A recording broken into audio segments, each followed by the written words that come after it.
Jacqueline, I want you to come here. I want you to unpack what we are discussing today, because we are talking about youth health, which is a development multiplier. We want you to unpack the theme, and we want you to make demands so that we know what you expect to hear from this panel and what you expect them to address, which by the end of this panel should have satisfied the zeal, the questions, the longings of the people that you're representing, the people that are in this room, and indeed the hundreds and thousands of students in this nation and beyond. So as the students, the first thing that when I was doing this research concerning the theme that says youth health, a development multiplier, I came across this quote that said, Mahatma Gandhi says, it is health that is real wealth, not gold and pieces of silver. So basically saying the most thing that is valuable to a human being is their health. Why are we saying so? Here we are all gathered here celebrating the National Students' Conference. We are all here because we are healthy enough to attend. We are all here to bring about the brilliant ideas that we can put forth because we are healthy to do so. So first of all, we can maybe get a preview of what is it that when we are saying you're a development multiplier. Youth health to me is a social factor that if increased or changed, it will contribute to an increase and a change in the national development. Now, why am I saying so? Youth health, basically, in its own explanation, it's a range of approaches that we're going to employ to prevent, treat, or as well detect young people's health and well-being. Now, national development, by its definition, you are referring to a constructive process of engaging all citizens and leaving none behind in building social cohesion, economic prosperity, political stability in a nation that is inclusive and democratic. Now, according to the statistics, youth contribute to 67.7% of the 13 million total Zimbabwean population. Now, if that is ignored, that basically means you have incapacitated a huge population or a power that could have changed and led to a drastic change in the national development. Now, we understand that youth, they engage into risky behaviors when they are growing up. And this is the youth that is aged between 15 and 35. But just because you're engaging into the risky behavior due to exploration and experimentation, you need to be protected. And your youth health needs to be invested into. Now, why are we saying youth health is very important? First of all, when you are youth, that's when you can exercise your fullest potential. And these are the revolutionary thoughts that are capable of designing the world we are in. Now, what we understand is that when the youth health is compromised, we are raising a community that is incapacitated to build itself. And ladies and gentlemen, we are hindered from enjoying or fully practicing our dignified lifestyle and all our rights, educationally, politically, and most of all, the most important right of human life. So we are expecting that let every government provide the health services that we need. Let's expand and invest on youth health, because without the investing on youth health, we are killing our own nation. Let policies be there to include youth in spaces of decision making. We expect that the panel will bring about the mechanisms they are employing to make sure that youth are part of these decision makers. It has been spoken about for long, but what are the measures that you're employing in this upcoming 2020 to make sure it's implemented on the ground and to make sure the youth health issues are catered for? Because the value of a country is known by its people. It is the intelligence and the work of a healthy people that really leads to progress of a nation. Thank you. We heard that, of course, if we do not invest in youth health and youth health is compromised, it leads to an incapacitation of the youth. That's a word we have grown to know quite a bit in this country. Going forward, I think I will. Goodness, I'm a sucker for the ladies. I'm going for another lady right now.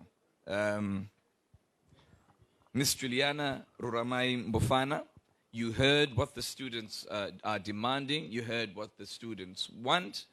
What do you have for them over and above this unpacking? But perhaps even before you go into your presentation, perhaps, if I'm not putting you in the spot, could you also try to address what your understanding is of this theme, of the statement, youth health, a development multiplier?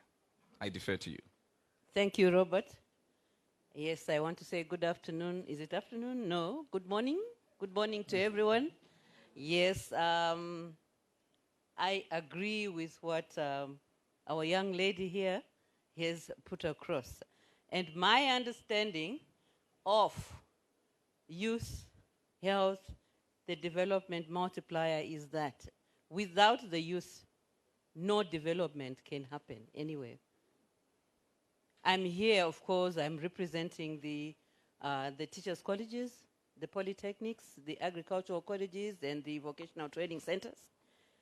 I know these have an interest of the interest of the student at heart. This cluster has embraced the issues of the quality students' health as essential and of greatest importance to the total development of students. And what we are saying is without the student, those institutions would not be in existence. Students come to the institutions because they have an intended focus that hinges on their future existence, their achievement of specific goals, their success in life, and the development of our nation, Zimbabwe. Without the youth, we would not be in a position to develop Zimbabwe.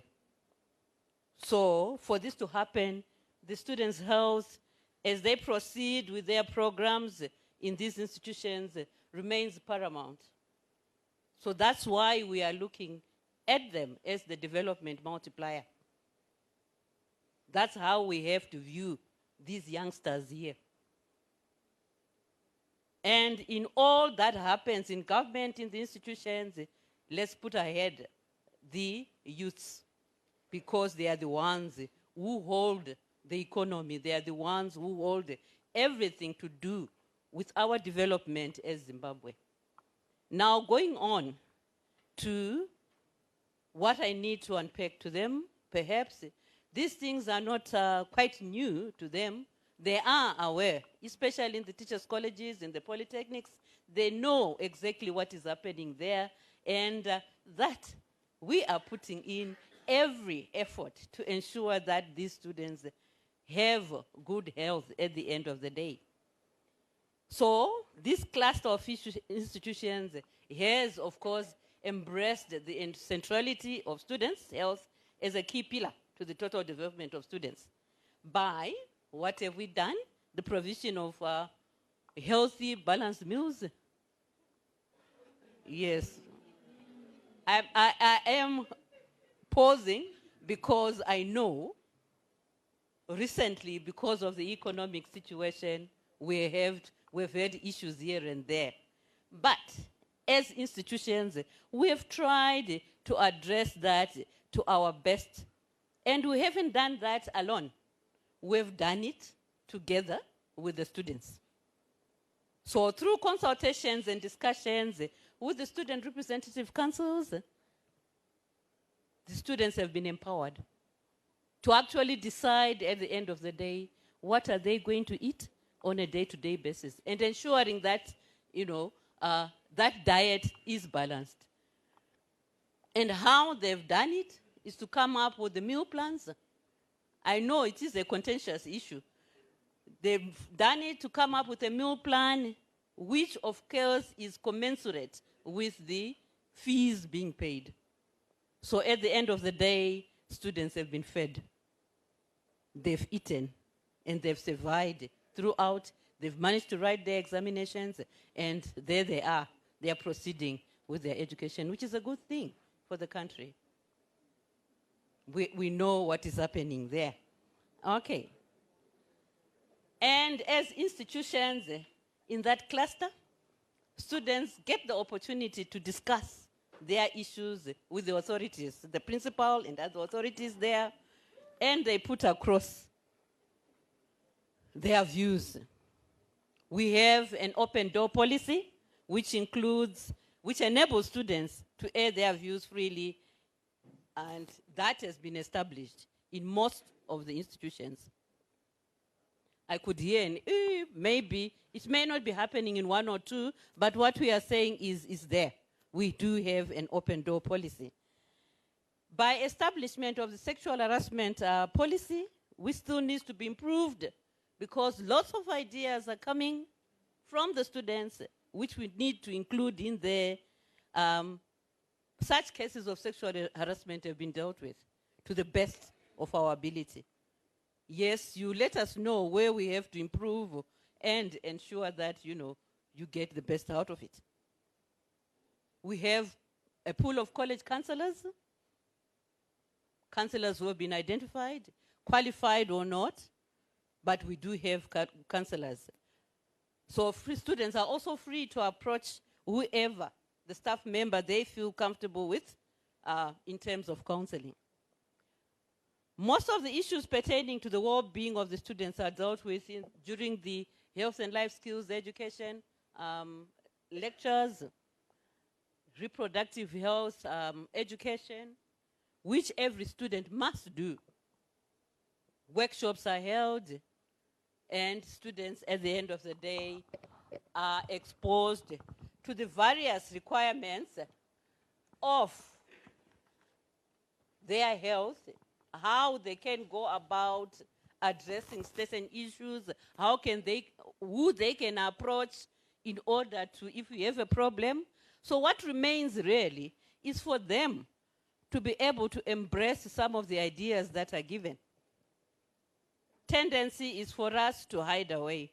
Someone has got an STI, they don't go to the clinic. Someone has got this ailment, they don't utilize the facilities that are there. And yet, the facilities are at our disposal. So, what are we saying? We really need to be empowered as students and make use of those facilities that are available.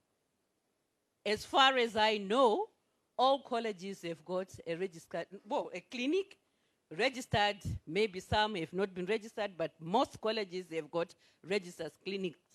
And what has happened recently, and I think it's emanating from your last conference, Jimmy, from the last conference where we advocated for, the Ministry of Health said we should have more qualified nurses in the institutions. And right now, as I speak, there were interviews for nurses. And besides the one nurse you might have heard at an institution, we are now going to have 2 nurses so that there is better attention for your health at the institutions. And in most institutions, we have the visiting doctor. And the interviews that have gone on, it was an attempt to get better qualified nurses at the institutions, where perhaps you might have had nurses who are not that qualified. So already, come January, the nurses are starting. They are getting, some of them have already started working at the institutions. Most colleges have embraced the health assurance, the insurance schemes that students can use. I'm aware of the Save Life scheme, which students are using. They go straight to do BMC and get treated. We have the first FMI, that's the first mutual insurance. Okay, so those are in place. Partners and MOUs with hospitals and clinics in localities have been created. Tunguza Hospital, Clay Bank in Gweru, the City Council hospitals, all those have been embraced in order to ensure that students get the health, the students' health is attended to. And of course, we have organizations such as the Say What, the FSN, for sexual reproductive health and the workshops that go on.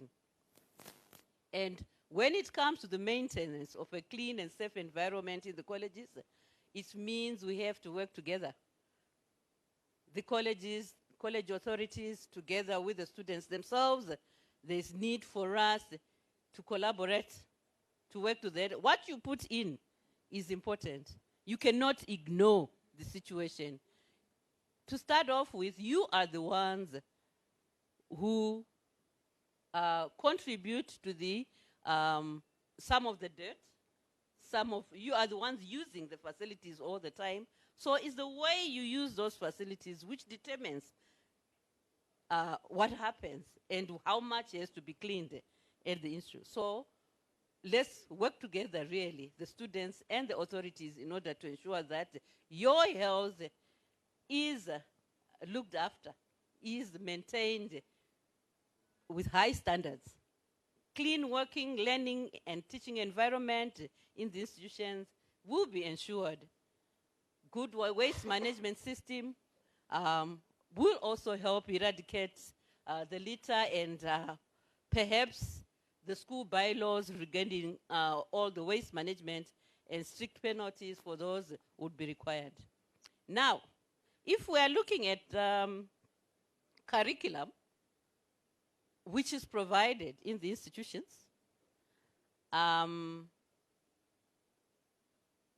wanted to look at how these health and life skills education, the sexual reproductive health, what impact have they had on other educational performances? Have they contributed in any way to the other educational performances? What have they done to you as an individual with time? What have they done to your sporting life? I'm looking at you going through the health and life skills education, all those programs which you go through concerning your health. And I'm saying to myself, of course, for us to be able to feel the impact, I think some research is required as far as that is concerned. We haven't done enough research on the impact of that. This is an area which needs further research, especially in this cluster of teachers' colleges, polytechnics, the ITTDs.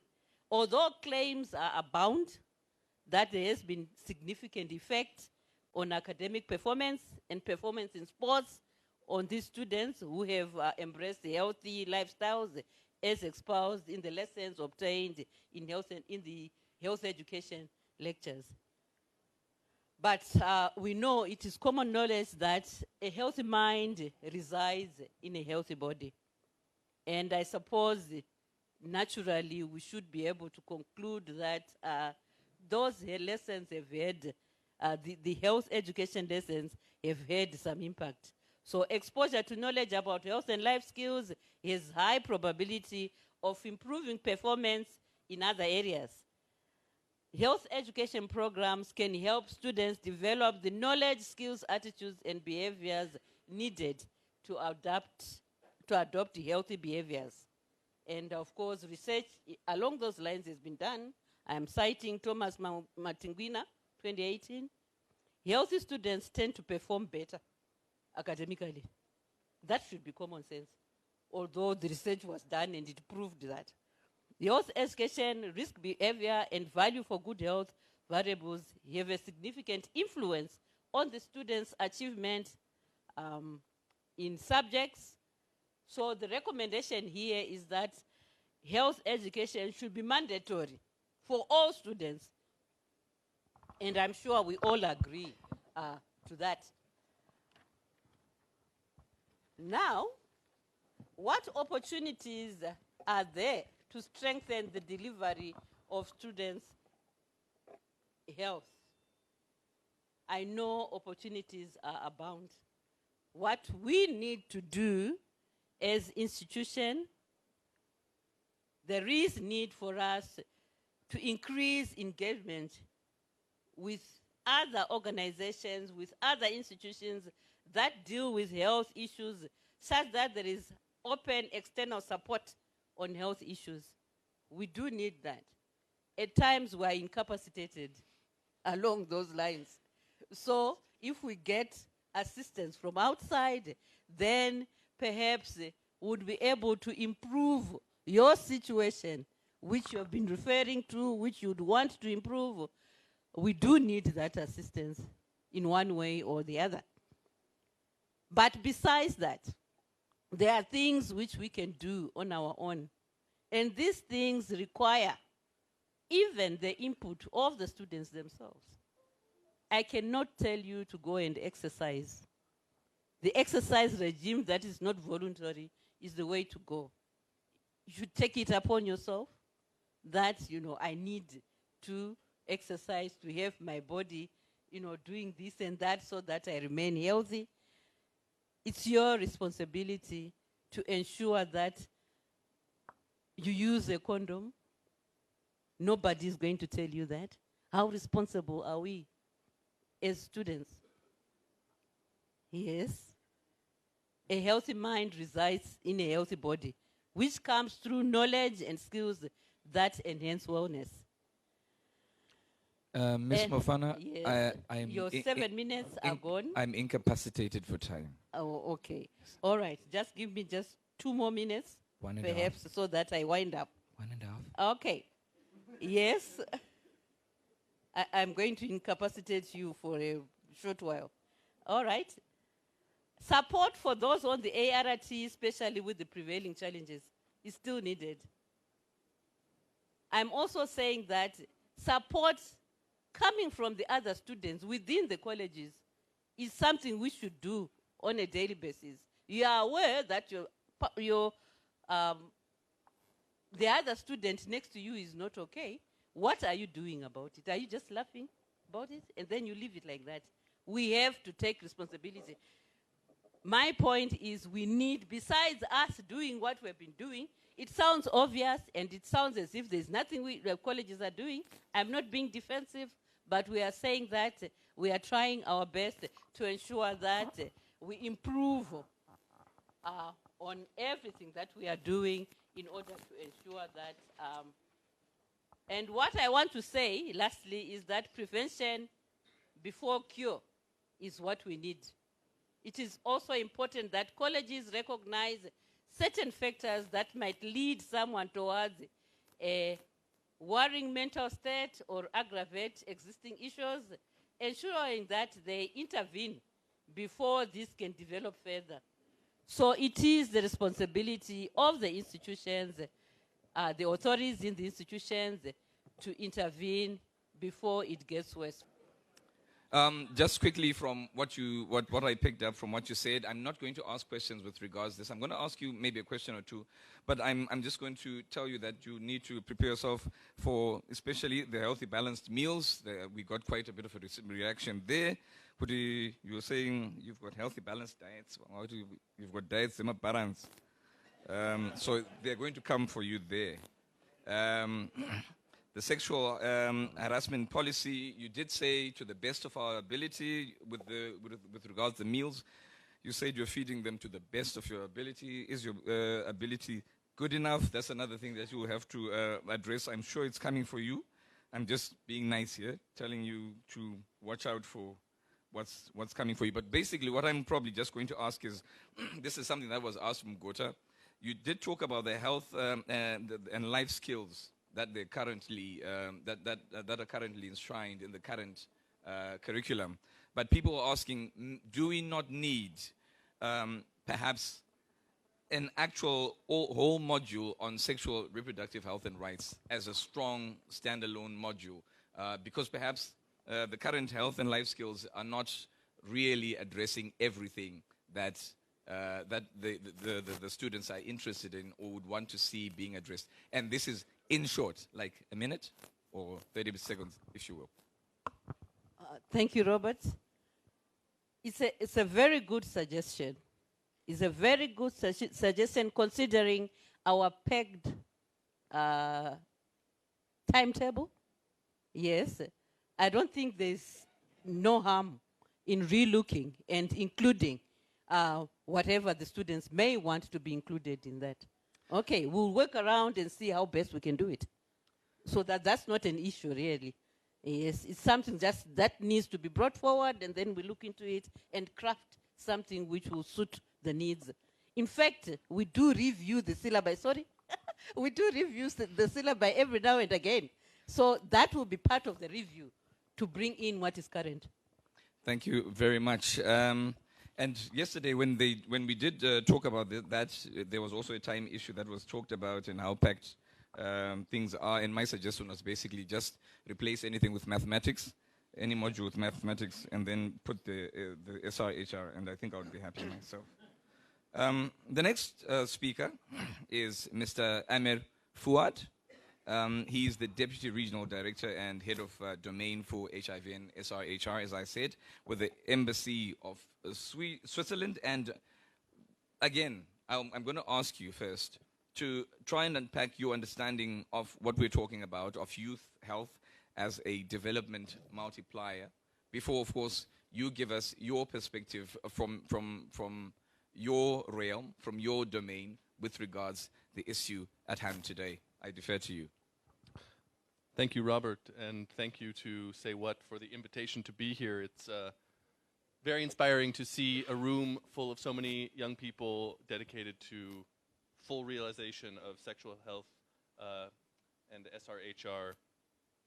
There's a lot of knowledge in this room, a lot of empowerment. You can see it, hear it, feel it. So I'm very happy to be here. There's still a lot of work to be done on these issues. I'm here to give a bit of a perspective from the development partner angle. And when it comes to development partners and the world of international development, our framework is the 2030 Agenda for Sustainable Development, the SDGs. And what makes the SDGs important, even if you think they're too ambitious or too unattainable or too idealistic or whatever, the important thing about them is that they are universal. It's not the North telling the South something. It's not the donor telling the government something. It is everyone's responsibility, governments, private sector, citizens, communities. So us here in this room is part of the 2030 Agenda and reaching that fulfillment. So we're very happy to see events like this and take part. You all know the statistics. We're living in a context where, as the executive director said, new infections of HIV are declining among adolescents too slowly. In this region, it's 70% of all the worldwide people living with, adolescents living with HIV are in this region. On the one hand, still insufficient knowledge, incorrect knowledge about comprehensive sexuality education. You have insufficient use or incorrect use of condoms and contraceptives, although after that poem, I don't think that's very much a problem in this room. I think everyone's using the condom correctly in this room. But don't forget, out there, it's still a big problem. And all the legal, structural, resource barriers that are still preventing new infections to take place. We're also living in a context where young men and women experience the SRHR challenges differently. We heard about that a bit this morning with the two groups: gender inequalities, gender-based violence, restricted social autonomy for women. But for men, you know, and I'm speaking as a former young man myself before I had gray hairs, young men also just have very bad health-seeking behavior, much less likely to even test for HIV. If they're HIV positive, less likely to get on treatment. If they're on treatment, less likely to stay on treatment. So a whole different slew of challenges depending on the context. We also see just a fundamental problem of access to age-appropriate services for SRHR. You know, if a health facility is seen as unwelcoming or judgmental in some way, the chances that you're going to go back and seek services are reduced significantly. I don't know how you're experiencing it in your campuses, but it just takes one bad visit. I don't feel welcome here. I feel like I'm being judged, and then you're just going to stop, and then that's already a big disruption in the provision of good care. In other contexts, in terms of access, you have policies in place. You need parental consent, and so you need parental consent, you're not going to go. Or maybe you're not going to go to the clinic because you know that they all know your aunties or your uncles, and they're going to tell your family that you went there. So we're seeing from the development, from our perspective, just these challenges that are very difficult to overcome. For us, this is a regional issue. Negative health outcomes, spread of HIV, gender-based violence, these things don't care about international boundaries. They are widespread, not in Zimbabwe, but in this region. So even if we were to solve every problem in one country, what's happening in the neighboring countries affects us here, and vice versa. And that's a very real consideration that we, as Switzerland, take. We are financing a regional HIV SRHR program. We want to introduce policies that that can then be taken up amongst all the countries of the region and then implemented individually. So that means testing things locally, using those examples of what works locally to try to convince people, the governments who meet regionally, SADC level, the Southern African Development Community, to come up with some shared understanding of what works.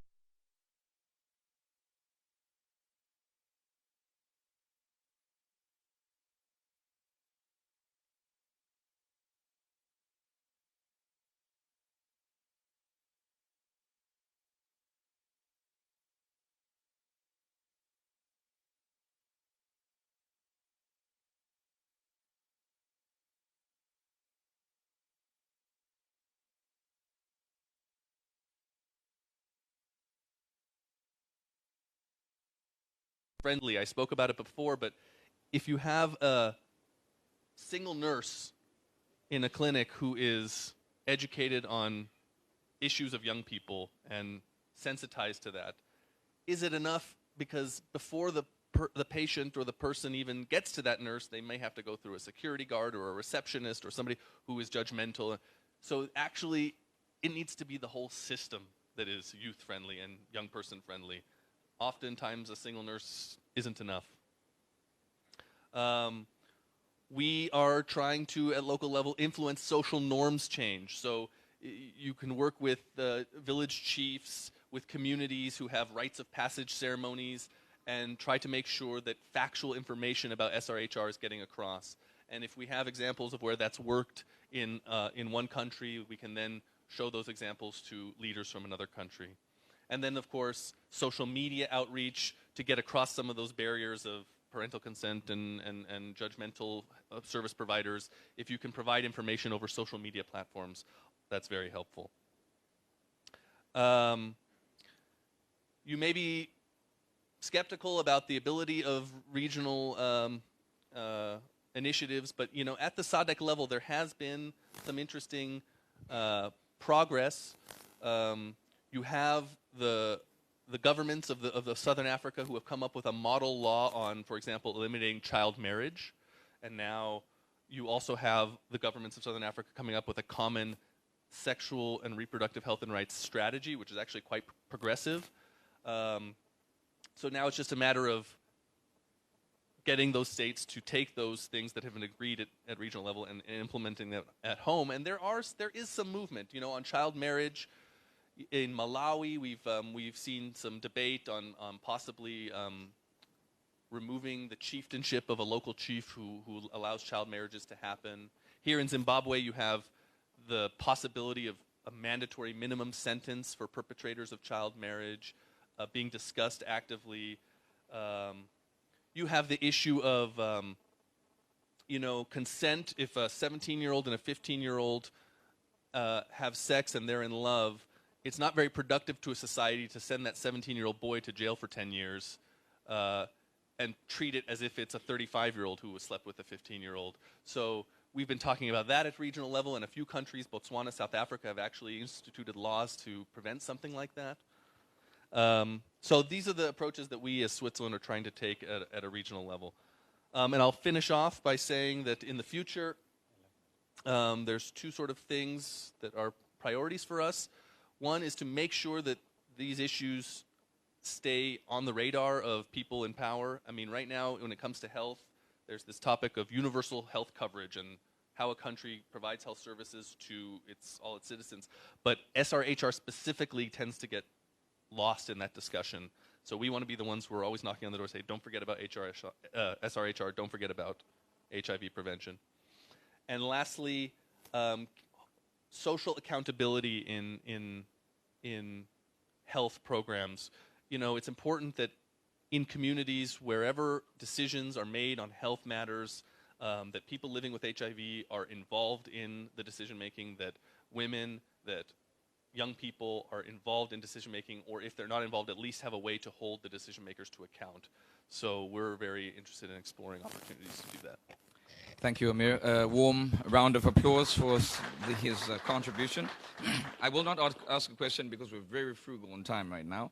But what I did pick was very important, the fact that there's no Noah's Ark that protects one community from the next. So a regional approach is something that is absolutely, absolutely important. And you are coming here today different, aren't you? Mr. George Miti is coming as the representative for and on behalf of Professor Mnashe Furusa, who is the AU Vice Chancellor and Chairman of the Zimbabwe University's Vice Chancellors Association. And Vice Chancellors tend to talk a lot. You're not. You're going to give me 4 minutes or 3 because we want the stakeholders to at least have a say really quickly before we round off this very important talk. I'll defer to you. Thank you very much, Rob. I hope I'll make my presentation much shorter than 4 minutes. If you fail to understand everything that I'm trying to say, the basic message that I'm giving you is, as youths show up, you can just scribble on a paper the 2 words, show up, because that's what we battle with in higher education. The mandate for higher and tertiary education has been expounded by the previous presenter. Basically, we can summarize it as creating and being custodians of knowledge. Of course, we can unpack it and look at it even through the higher education 5.0 or universities 5.0 lens. And I want you to go and look it up. Look at what University 5.0 means. And as students, understand it and say, where should we show up as students? Creating knowledge, the approach is co-creating knowledge. So it's the student and the professor creating knowledge together. And this calls for participation by the student. That's why I'm saying you should show up. And you can Google, if you now have Wi-Fi, you can Google on your phone or on your iPad or any other gadget the ladder of participation. I'm sure some of you know about it already. So I'm not going to teach you about that because we co-create knowledge. So if you look at it now in your phone, you will see the ladder of participation. See where you are as youths and move to the higher rungs of that ladder. So still the message is what? Show up.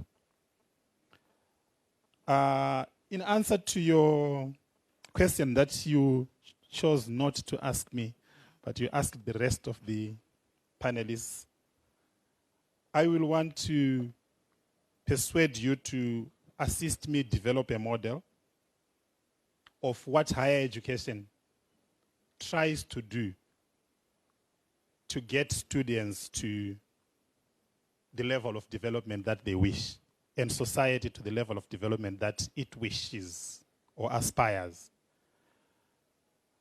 My conception of development goes beyond the economic well-being, the economic development. When you have the money, then what do you do with it? What you do with the money or with the wealth is what brings the human development. So the ultimate aim in my book is human development. So I will want you to take a piece of paper and from halfway through, okay, back to class, eh? Yes, let's have some participation. From the middle of your paper, I want you to draw 4 circles going to the right end of your paper. So just draw 4 circles of any size. You can leave a bit of spaces between the circles. Now, students are known to do things swiftly. I'm sure you are done with the drawing. Don't worry about making it a perfect circle.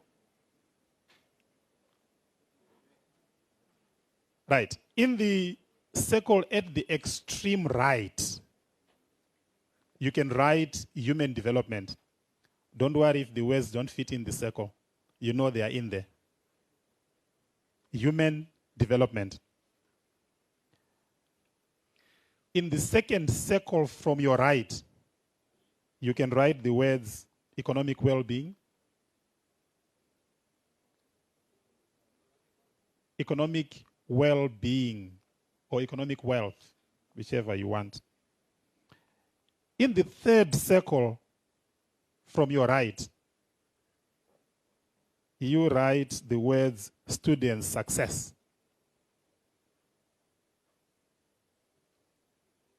And of course, the last circle is the first circle from your left, isn't it?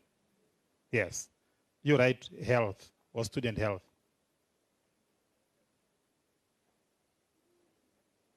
Okay.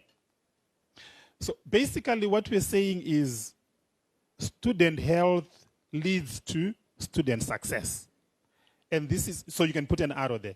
This is basically what our student affairs divisions are geared to achieve. To assist you through whatever processes you are going through, be it in class, out of class, in res, out of res, in sport, and so on, to assist you to achieve student success. And the measures of student success are multiple. They can range from passing a test, an in-class, passing an exam, getting a good grade at the end of the semester, graduating with a good degree classification, proceeding to the higher levels of education, and success in life, which is perhaps the ultimate. Then we think that that success is what will bring economic wealth or well-being. And then you can translate your economic well-being into human development. So that's, in short, the kind of nexus that we see between student health, economic development, and what higher education is trying to do. So where I'm saying show up, I'm saying all those elements that feed into student health. And in your universities or colleges, you'll find there is sport, there is counseling, which is good for your mental health and psychosocial support. There is food, which she has aptly talked about. There is academic success. There is accommodation, which you guys were battling with. There is student development. And all those things, you have to show up so that you benefit from them. Let me end by saying that the window that is there between students, you, and university administrators is very blurred. It's not very clear. It's not easy to see through it. So you guys as peer educators, we want you to assist us to clean it from both ends. Because you interact closely with us as administrators, you also interact with students. The needs for students are a moving target. It's very difficult to pin down and say students need this, therefore we're going to provide it. Once you provide that, it has shifted. So we're saying you help us to clean it so that we have an idea of what students need, and students also have an idea of what university administrators are trying to do. Because I can assure you, when vice chancellors meet, when deans of students meet, and I have several of my colleagues here, I know we have dean of students from GZU, from Bindura, from Chinoi, yes, they are all here, HIT. So I know when they meet, they are worried about the same things that you are worried about. Where are our students living? And you are also saying, where are our dean of students when we are living here? So let's clean that window so that we see things from the same perspective. Thank you. Thank you very much. Just to wrap this up, we're going to open the floor up to one question from the ladies, one question from the gentleman. All right. Oh, I'm Kim that's the from master's UZ. lady. Kim from UZ. Okay. I have a question on the issue of meals. I'm not quite sure about the balanced diet that you alluded to. We may need clarity, or let's be on the same page of what we understand about balanced diet. Because from what I recall, students, we actually struggling to get proper food in the universities, because like the semester marriages that have been talked about, this is also a challenge, because people want good food and they have to source it outside, and it's expensive.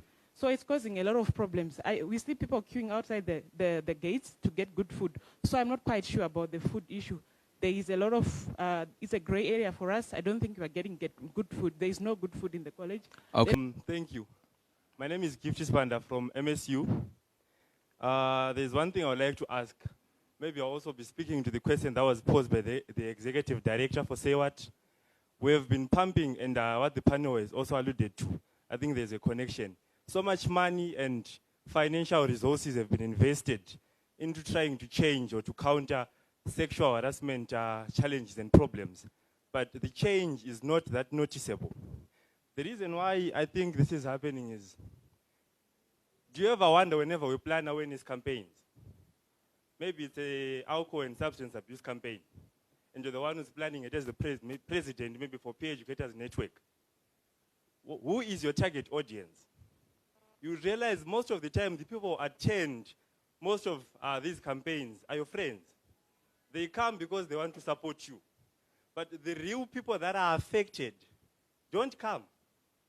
So I think what we need to do is to change and try to find more creative ways of engaging young men.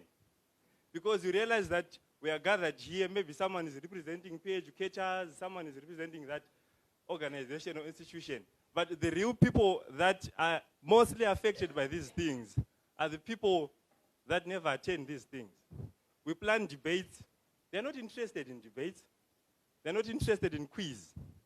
These are people maybe who will be staying, for example, if it's in Gweru, it's a Neo show. They would not come, they just attend lectures. As soon as they're done with lectures, they go back home. They may even finish the whole 4 years without even knowing the gene of students. So I'm saying, let's find more creative ways of engaging young people. One thing I'd like to say is, Jean, can I have one president from any peer educators network, from any institution? And I would ask them, do you know the sexual harassment policy from an institution? Maybe they don't. But we're right here talking about sexual harassment and reproductive rights. So I'm saying, there is a gap between student affairs and the students. And that gap, we have the SRC in between. But you realize whenever the SRC, I'm giving this because I had a year serving as the SRC president for MSU, and I'll tell you that the activities that the students want to come and be a part of, I know these formal gatherings. They won't come, maybe they will come for the food. They will not listen. But you tell them there is a dance or there is a gig, you see them in their numbers. So example, what we did at MSU when we had a campaign, mental health and awareness. You do know you are eating into my time. Yeah, so I just want to give this example. We tried to invite the students that are abusing this substance, because we had about 8 kids who died due to suicide. And you'd realize that the student affairs didn't even know the students. But we'd go attending the funeral and be like, we knew him. He was a very good student. Lying in front of the... So one thing I'd like to say is what we did, we tried to invite someone who's influential. Someone they can even look up to. Someone like Soldier Love. We tell him, can you please at least come, but come sober? So that the students we need that are abusing these substances, the moment they hear Soldier Love is coming, they will definitely attend. So the moment they attend, we use that platform to engage them. Let's organize things like maybe soccer matches. We try to call those gateway youth.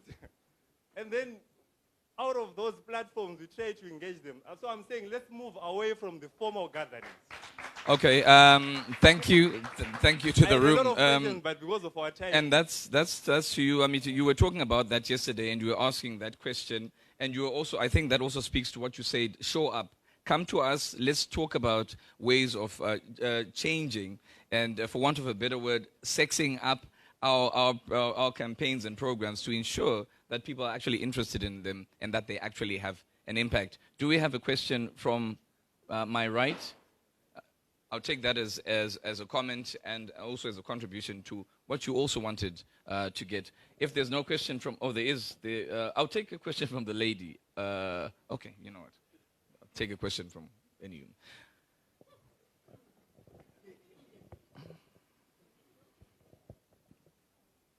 I just want to find out from students, when you go back to your institutions, what are you going to do with your blessers? Because I understand you've got blessers, especially ladies. Thank you.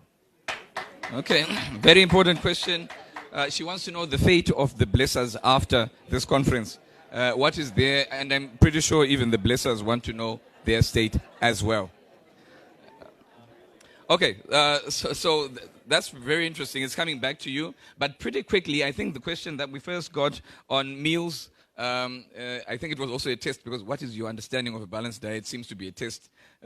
What is a balanced diet? It's like you're writing a test yourself. So what is your understanding of a balanced diet? Because the students believe they are very, very far away from balanced diets. And perhaps real quick, because we really are 3 minutes beyond our time. My understanding of a balanced diet is that you have a bit of the vegetable, the protein, the veg, the starch. Okay. Perhaps, well, I'm looking at carbohydrates, protein. Okay. And then you need to get some minerals from the vegetables and all that. That's my understanding of a balanced diet. You get from all that. And if you go on and have beans and sadza, beans has lots of protein. And sadza is the carbohydrate part you're getting. Then you also have afterwards your water and all that.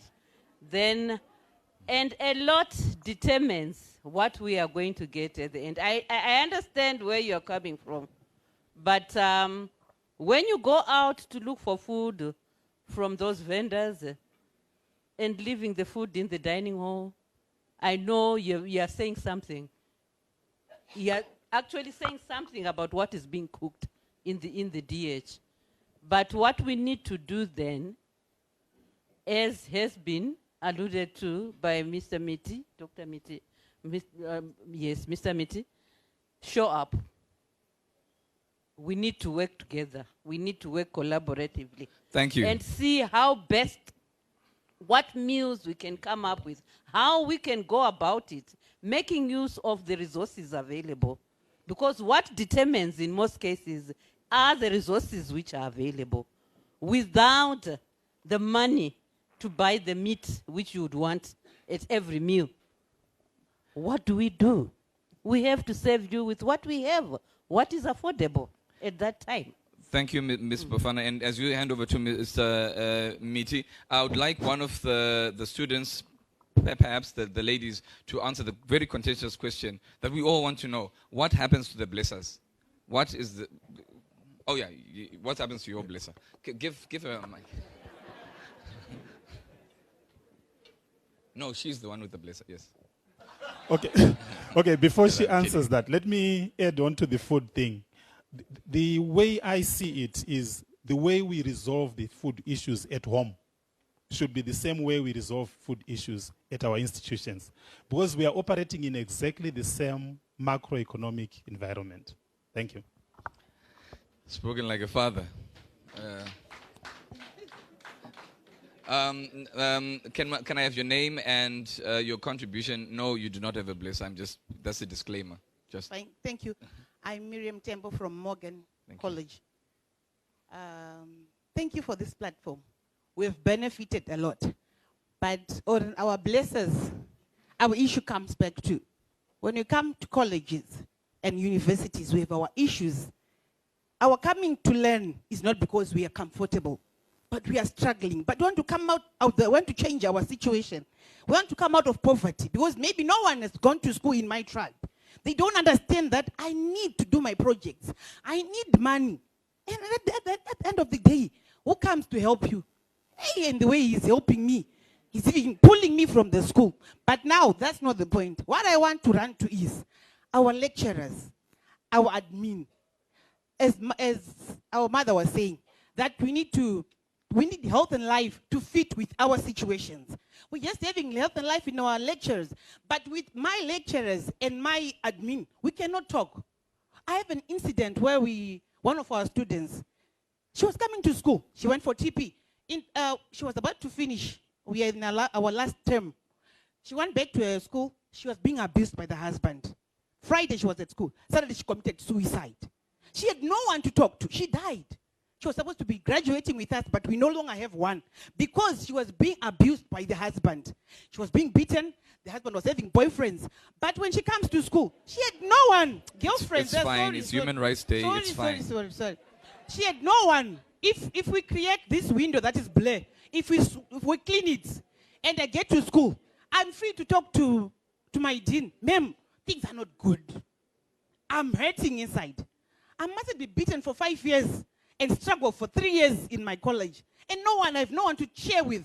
We need to open this up. We are open here, we can talk freely. But at school, we don't have these platforms. Let's open at our university, at our colleges. Open up. Let them speak. They are running away from the poverty from home. And the husbands that are they're even angry. They don't want us to get the graduate, the certificates, the diplomas, the degrees. So now, open up in our admin. Take us in. If you see me complaining, talk to me nicely. What's wrong, my girl? Hey, you don't look good today. Don't just say my assignments, my projects. Hey, you're not. No. Talk to me. Thank Get me close. Thank you. Thank you. Thank you so much for your contribution.